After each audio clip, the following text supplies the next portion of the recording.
नमस्कार, आकाशभूमि न्यूज में आपका स्वागत है। मैं हूं दीपक मिश्रा। इस समय हम मौजूद हैं जनपद भदोही में और हमारे साथ बात करने के लिए इस जनपद के प्रतिष्ठित डॉक्टर वीके दुबे जी हैं। दरअसल इस खबर को चलाने का मुख्य उद्देश्य यह है कि किस तरह से लोग चिकित्सकीय सुविधाएं कम पैसे में पा सकते हैं और कैसे वो उचित इलाज पा सकते हैं। डॉक्टर साहब नमस्कार। नमस्ते दीपक जी, आपका स्वागत है। मैं एक चीज ये जानना चाहता हूँ कि जब मैं आया मैंने बाहर बोर्ड देखा तो उस पे लिखा हुआ था कि कोई शुल्क नहीं है ओपीडी का। ये कोई परिवर्तन किया आपने या फिर बाद में हुआ सर? नहीं, मैं 2018 सन से यहाँ पे हूँ और पहले दिन से ही मेरा निःशुल्क ओपीडी चलता है। पहले से ही। तो ये दिमाग में ख्याल कैसे आया?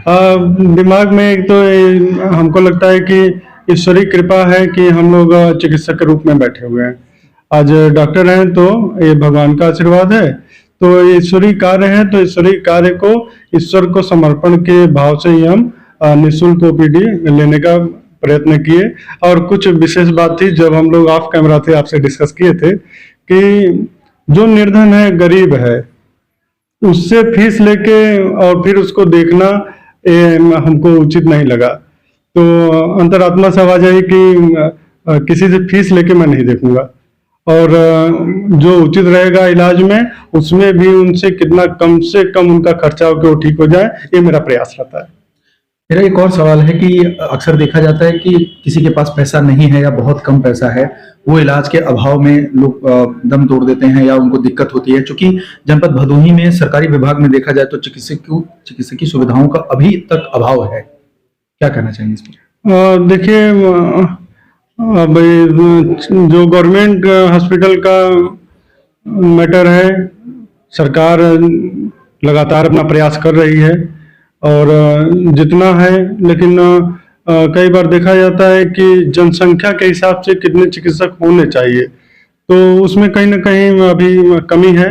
लेकिन क्योंकि हम लोग प्राइवेट संस्था चला रहे हैं तो यहाँ पे हर संभव प्रयास करते हैं कि जो व्यक्ति ऐसे हैं जिनका इलाज हॉस्पिटल में हो सकता है, जो या कराने के लिए इच्छुक हैं, उनका कम से कम खर्चों में कैसे कर पाए। सरकारी जैसा व्यवस्था तो नहीं दे सकते क्योंकि यहाँ पे पर्सनल अपना खर्चा है, लेकिन इस खर्चे को देखते हुए भी हम लोग मिनिमम खर्च में इलाज करने का पूरा प्रयास करते हैं। अब स्थानीय हैं, तमाम प्रेशर्स आते होंगे कि पैसे बहुत ज्यादा कम कर दिए जाएं या छूट दे दी जाए, इसको किस तरह से हैंडल? इसको प्रेशर नहीं, हम इसको प्रेम समझते हैं। प्रेशर तो नहीं होता, आदमी प्रेम से अपने भाव से बोलता है कि अगर ऐसा हो पाए तो। वैसे हम प्रयास करते हैं कि कम से कम वैसे ही रहे, लेकिन उसमें भी कोई अपने शुभचिंतक हमको फोन कर दिए, स्वयं आ गए, या तो स्वयं पेशेंट ही कई बार निवेदन कर लेते हैं। तो जितना संभव हो सकता है कि करते रहते हैं। ऐसा मेरा स्वभाव ही हो जाता है, पता नहीं क्यों। अच्छा, ये एक बड़ा हॉस्पिटल आप खोल रहे हैं, क्या माना जाए कि उसमें अब चूंकि बाकी लोग तो इलाज कराने आएंगे, हम उस पर नहीं पूछेंगे, हमारा मेन उद्देश्य ये है कि गरीबों को इलाज कैसे मिलेगा, उसके लिए आप क्या सुविधाएं देने वाले हैं? ये हॉस्पिटल हमारा 100 बेड का है। 100 बेड का हॉस्पिटल हम बना रहे हैं, उसमें से हम 60% ज्यादा जनरल वार्ड ही रख रहे हैं इस अपने गरीब असहाय लोगों के लिए ही। वो हमारा मुख्य काम रहेगा कि उनको कितना अच्छा सुविधा के साथ इलाज कितना अच्छा दे पाए। मशीनरीज, डॉक्टर्स, व्यवस्थाएं एक ग्रेड की रहेंगी। पैसा हमारा मिनिमम रहेगा। संभव होगा तो मैं यहाँ से भी कम में वहाँ पे करूँगा, क्योंकि यहाँ पे हमारी कुछ जो विशेष खर्चे हैं वो बच जाएंगे। तो वहाँ पे हमारे हाथ में पूरी तरीके से रहेगा। तो जो गरीब लोग हैं, तो ऐसे असहाय लोग का मैं बहुत कम में इलाज करने का पूरा प्रयास करूँगा। ऐसी मेरी व्यवस्था बन भी चुकी है। और जो अपने एक ग्रेड के लोग हैं जो पैसा वहन कर सकते हैं, उनकी व्यवस्थाएं अलग हैं। उनको प्राइवेट रूम चाहिए, एसी रूम चाहिए, सब सुविधा मैं कर चुका हूँ। एक चीज और जानना चाहूंगा कि आप लंबे अरसे से यहाँ काम कर रहे हैं, तो किस तरह की समस्याएं, किस तरह की बीमारियां ज्यादा देखने को मिलती हैं और लोग उनका बचाव, अगर प्रिकॉशन की बात करें तो किस तरह से कर सकते हैं? देखिए, मैं पेट रोग विशेषज्ञ डॉक्टर हूँ, मैं सर्जन हूँ। तो मेरा काम ऑपरेशन का है, तो मेरे पास ज्यादातर लोग ऑपरेशन वाले ही मिलते हैं। किस तरह के ऑपरेशन आते हैं? जैसे ज्यादातर आते हैं पेट संबंधित जो बीमारियां हैं, गलब्लैडर स्टोन है, किडनी स्टोन है, और हर्निया है, अपेंडिक्स है, हाइड्रोसील है, बच्चेदानी में गांठ है, आंतों में इन्फेक्शन है, लीवर में गांठ है, लीवर ठीक काम नहीं कर रहा है, ऐसी बीमारियां बहुत आती हैं।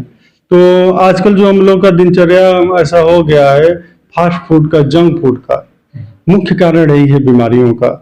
इसमें हम लोग को बचाव करना चाहिए। हम लोग जो यूरिया डाई ये सब खा रहे हैं, ये सब केमिकल युक्त भोजन ले रहे हैं, उससे बचाव करना चाहिए। ये मैं कई बार अपने मरीजों को समझाता हूँ, ऑन कैमरा भी आप लोगों से भी डिस्कशन में कई बार सबसे निवेदन किया हूँ कि आप लोग इससे बचाव करिए। ये बचाव नहीं करेंगे तो बहुत ही हानिकारक होता चला जा रहा है। छोटे छोटे बच्चों को देखिए तो आए दिन उल्टी दस्त की कंप्लेन लेकर आते रहते हैं। जो पूछिए क्या भोजन करते हो, तो मैगी खाते हैं, चाउमीन स्कूल टिफिन में भी ले जाते हैं। इनसे बचाव करना चाहिए। क्रिटिकल केसेस जो आए हों, जो आपको लगा हो कि ईश्वर को आपने याद किया हो कि हे ईश्वर, अब हम आपके भरोसे ही ये कार्य कर सकते हैं, ऐसे कुछ केसेस?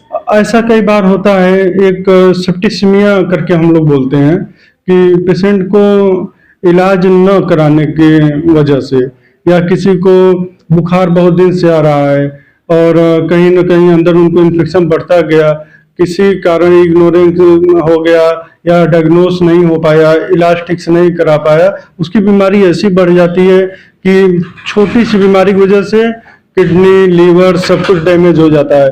तब हम लोगों ने कई बार ईश्वर को ध्यान रखा कि हे भगवान, कैसे भी करके ये पेशेंट, क्योंकि ये बेवजह की गलती में फंस गए हैं और इनको इतनी जल्दी कंट्रोल हो जाए कि इनकी जिंदगी बच जाए। तो कई बार ऐसा चमत्कार देखने को मिला है। क्योंकि आप स्थानीय हैं, एक समस्या और आती होगी, इस प्रोफेशन में वैसे ही टाइम कम मिलता है लोगों की सेवा करने का, तो इसमें आपको लोगों के बीच भी जाना होता होगा, तमाम इवेंट्स भी अटेंड करने होते हैं। इन दोनों का सामंजस्य कैसे बन पाता है? जो प्री प्लान रहता है कि मुझे आज निमंत्रण है, शाम को जाना है कहीं, तो अपने ज्यादातर केसेस जो ऑपरेशन है उनका समय में अपने हिसाब से एडजस्ट कर लेता हूँ पहले ही।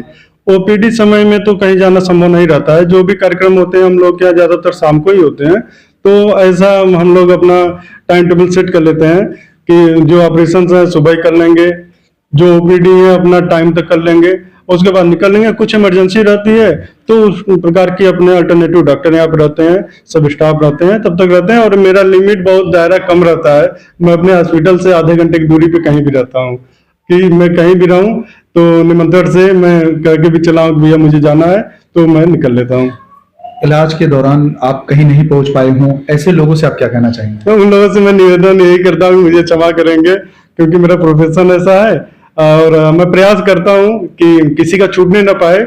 अगर कहीं किसी का मिसिंग होता है तो प्रार्थना यही करता हूँ कि आप मेरी इस भावना को समझ के मुझे क्षमा करेंगे। बच्चे देश का भविष्य हैं, क्या आपकी तरफ से फ्यूचर में कुछ अवेयरनेस प्रोग्राम चलाए जा सकते हैं? बच्चों के लिए तो मैं कई विद्यालयों में वैसे भी जाता रहता हूँ, जहाँ पे कि मुझे बोलने का मौका मिलता है, तो वहाँ पे मैं कुछ न कुछ अवेयरनेस का कार्यक्रम करता रहता हूँ विद्यालय के माध्यम से। हॉस्पिटल के माध्यम से अभी तो हमने विशेष कार्य नहीं किया है बच्चों के लिए, लेकिन अगर कई विद्यालय मिलके और बच्चों के साथ समायोजन का कोई ऐसा कार्यक्रम बनता है तो इसमें हम एक्टिवली काम यदि करेंगे। जिला प्रशासन आपको बुलाता है और बच्चों के वेलफेयर के लिए या बच्चों के को जागरूक करने के लिए किस तरह के कार्यक्रम आयोजित करता है, तो क्या आप उसमें पार्टिसिपेट करेंगे? बिल्कुल करेंगे। तो हमारे लिए सौभाग्य की बात होगी कि हमको प्रशासन के साथ काम करने का मौका मिले तो, और पर्सनली तो हम लोग जितना कर सकते हैं वो कर ही रहे हैं और आगे करते रहेंगे। धन्यवाद। आप सुन रहे थे डॉक्टर वीके दुबे जी को, और इसी तरह के जागरूकता भरे कार्यक्रम हम लगातार चलाते रहेंगे ताकि लोग जागरूक हों, स्वस्थ रहें, मस्त रहें। फिर मिलेंगे एक नए मुद्दे के साथ, तब तक ले जय हिंद, जय भारत। आकाश भूमि न्यूज, राष्ट्रीय समाचार पत्र व वेब न्यूज चैनल, निडर पत्रकारिता की एक अनोखी झलक।